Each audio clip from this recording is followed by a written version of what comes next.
السلام علیکم ورحمۃ اللہ وبرکاتہ۔ الحمد للہ رب العالمین، الصلاۃ والسلام علی رسولہ الکریم، اما بعد فاعوذ باللہ من الشیطان الرجیم، بسم اللہ الرحمن الرحیم۔ معزز سامعات، جیسا کہ ہم سب جانتے ہیں کہ رمضان المبارک کی آخری طاق راتیں بہت ہی ببرکت ہوتی ہیں۔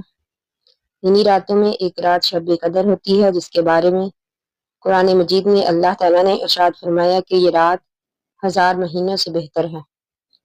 تو آج کی ویڈیو میں آپ کو 23ویں رمضان کی طاق رات کا ایک آسان عمل بتاؤں گی۔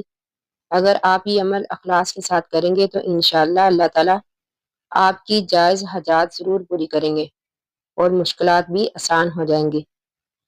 شب قدر وہ بابرکت رات ہے جس میں عبادت کرنے کا اجر بہت زیادہ ملتا ہے۔ اس رات کی عبادت 1000 مہینوں کی عبادت سے بھی بہتر ہے۔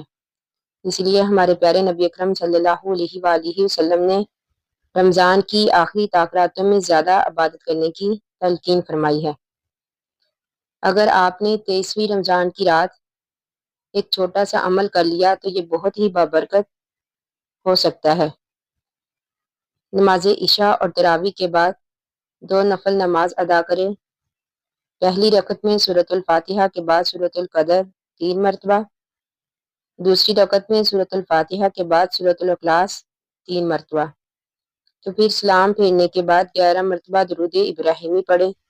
اس کے بعد دل سے دعا کریں، اللہ تعالیٰ سے اپنے گناہوں کی معافی مانگیں، رزق میں برکت، صحت اور ہر مشکل کے حل کی دعا کریں۔ انشاءاللہ اللہ تعالیٰ آپ کی دعا کو قبول کریں گے۔